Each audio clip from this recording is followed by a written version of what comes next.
नमस्कार मित्रांनो, रोहित खेरकर यूट्यूब चॅनलवर तुमचं सर्वांचं मनापासून स्वागत आहे.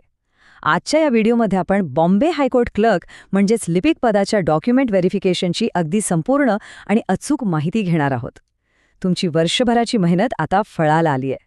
चला तर मग वेळ न घालवता थेट व्हिडिओला सुरुवात करूया आणि तुमची फाईल 100% परफेक्ट कशी बनवायची ते बघूया. तर बघा, आपण एका विशिष्ट क्रमाने जाणार आहोत. 1. सामान्य नियम. 2. वय आणि ओळख पुरावे. 3. शैक्षणिक कागदपत्र. 4. विशेष प्रमाणपत्र. आणि 5. चारित्र्य आणि NOC. हाच तो सिक्वेन्स आहे ज्यामुळे तुमची फाईल एकदम अचूक बनेल. सुरुवात करूया आपल्या पहिल्या टप्प्यापासून, पडताळणीसाठीचे सामान्य नियम. बेसिक्स क्लिअर असणं खूप महत्वाचं आहे. आता सर्वात मोठा प्रश्न, हे सेल्फ अटेस्टेड म्हणजे नेमकं काय? तर मित्रांनो, अगदी सोप्या भाषेत सांगायचं तर तुमच्या झेरॉक्स कॉपीच्या अगदी तळाशी तुमची स्वतःची सही करायची, बस एवढंच. यासाठी कोणत्याही गॅझेटेड ऑफिसरकडे चक्करा मारायची अजिबात गरज नाहीये. हे काम तुम्हाला स्वतःच्याच हाताने करायचंय. मग प्रत्यक्षात करायचं काय? तर तुम्हाला 3 वेगळ्या फाईल्स तयार करायच्यात.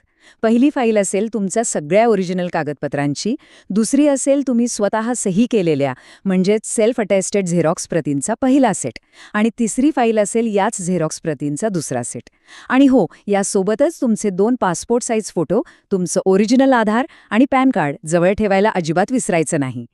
आता वळूया दुसऱ्या भागाकडे, वय आणि ओळख पुरावे. बघा, या फाईलच्या रचनेत सर्वात पहिलं पान हे तुमच्या जन्मतारखेचा पुरावा असणार आहे. जन्माचा पुरावा म्हणून तुमच्याकडे 3 ऑप्शन्स आहेत. एकतर शाळा सोडल्याचा दाखला म्हणजे TC, किंवा जन्मप्रमाणपत्र, किंवा मग तुमच्या 10वीची बोर्डाची सनद. ह्या तिघांपैकी कोणतंही एकच कागदपत्र तुम्हाला फाईलच्या अगदी वरच्या बाजूला लावायचंय. तिन्ही लावण्याची अजिबात गरज नाही. तिसरा टप्पा, शैक्षणिक कागदपत्रांचा क्रम.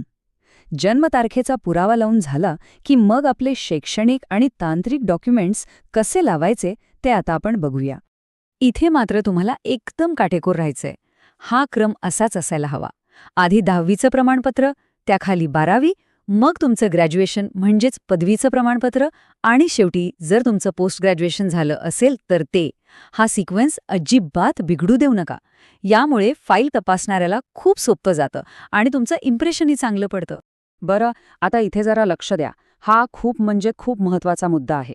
जर तुमच्या मार्कशीटवर सामान्य टक्क्यांऐवजी CGPA किंवा SGPA दिलेला असेल, तर तुम्हाला विद्यापीठाकडून ते गुण सामान्य टक्क्यांमध्ये कन्वर्ट करणारं अधिकृत प्रमाणपत्र आणावंच लागेल. हे मस्ट आहे. एका छोट्याशा चुकीमुळे तुमची संधी हुकता कामा नये.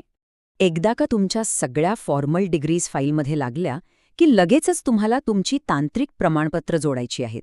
म्हणजे आधी तुमचं टायपिंगचं प्रमाणपत्र, जसं की GCC, आणि त्याखालोखाल MSCIT सारखं तुमचं कम्प्युटरचं सर्टिफिकेट. हा सिक्वेन्स अगदी असाच ठेवायचा आहे. चला, आता बघूया आपला चौथा भाग, विशेष प्रमाणपत्रे. पण मित्रांनो, पुढे जाण्याआधी एक महत्त्वाची गोष्ट. अशाच अचूक PDF आणि अपडेट्ससाठी आत्ताच रोहित खेरकर टेलिग्राम चॅनल जॉईन करा. लक्षात ठेवा, स्वप्न पाहणं सोपं असतं, पण ती पूर्ण करण्यासाठी योग्य मार्गदर्शनाची गरज असते. चला तर आता कॅटेगरीनुसार लागणारी कागदपत्र पाहूया. जर तुम्ही ओपन कॅटेगरीत नसाल तर तुम्हाला तुमचं जात प्रमाणपत्र म्हणजेच कास्ट सर्टिफिकेट इथे लावायचं आहे. ओपन प्रवर्गासाठी हे साहजिकच लागणार नाही. यानंतर नंबर लागतो तो डॉमिसाईल सर्टिफिकेटचा. हे प्रमाणपत्र तहसील कार्यालयातून मिळतं आणि ते 15 वर्षांसाठी वैध असतं, हे नक्की लक्षात ठेवा. आता बऱ्याच जणांच्या मनात, विशेषतः विवाहित महिलांच्या मनात, एक प्रश्न नक्कीच आला असेल. जर कायदेशीर नावात बदल झाला असेल तर जुन्या डॉक्युमेंट्सवर वेगळं नाव असतं. मग अशा वेळी नेमका काय नियम आहे? हा खूप क्रिटिकल पॉइंट आहे बरं का. तर यावर एकदम सोपा उपाय आहे. तुमच्याकडे 2 पर्याय आहेत. एकतर तुम्ही सरकारी गॅझेटची कॉपी जोडू शकता, किंवा तुमचं अधिकृत मॅरेज सर्टिफिकेट म्हणजेच विवाह प्रमाणपत्र जोडू शकता. पण लक्षात घ्या, या दोन्हीपैकी कोणतंही एकच प्रमाणपत्र तुम्हाला लावायचं आहे. उगीच दोन्ही कागदपत्र गोळा करत वेळ वाया घालू नका. आपण आता फाईलच्या अगदी शेवटच्या टप्प्यात आलोय. 5वा भाग, चारित्र्य आणि ना हरकत प्रमाणपत्र म्हणजेच NOC. इथे हा 2 आकडा अगदी डोक्यात पक्का फिट करून ठेवा. तुम्हाला बरोबर 2 चारित्र्य प्रमाणपत्र द्यायची आहेत.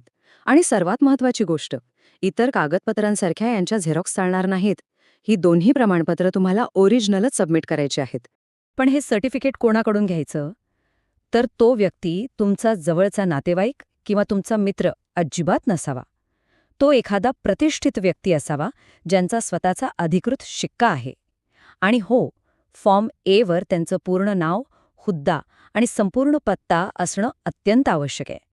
आणि आता फाईलचे अगदी शेवटचे कागद. जर तुम्ही आधीपासूनच कुठल्या सरकारी नोकरीत असाल तर तुमचं डिपार्टमेंटची NOC इथे जोडा. याशिवाय तुम्ही एम्प्लॉयमेंट एक्सचेंजची नोंदणी केली असेल किंवा फॉर्म भरताना आणखी काही दावे केले असतील तर त्याचे पुरावे अगदी शेवटी लावा. आणि बघा, यासोबत तुमची एकदम परफेक्ट फाईल तयार झाली आहे. आता तुमची मूळ फाईल आणि 2 झेरॉक्सचे सेट एकदम रेडी आहेत. पण कागदपत्र हातात देण्यापूर्वी कोणती एक छोटीशी गोष्ट तुमच्याकडून विसरली जाऊ शकते? आठवून बघा. बरोबर, सर्व झेरॉक्स प्रतींवर स्वतःच्या हस्ताक्षरात सेल्फ अटेस्टेड सही करणं. मित्रांनो, इतक्या पुढे आला आहात म्हणजे तुम्ही नक्कीच यशस्वी होणार. तुमच्या या प्रवासासाठी तुम्हाला खूप खूप शुभेच्छा. जर तुम्हाला MPSC किंवा सरळ सेवा परीक्षांबद्दल आणखी जाणून घ्यायचं असेल तर हा व्हिडिओ नक्की पहा. आणि हो, शेवटी रोहित खेडकर YouTube चॅनलला सबस्क्राईब करायला अजिबात विसरू नका. धन्यवाद.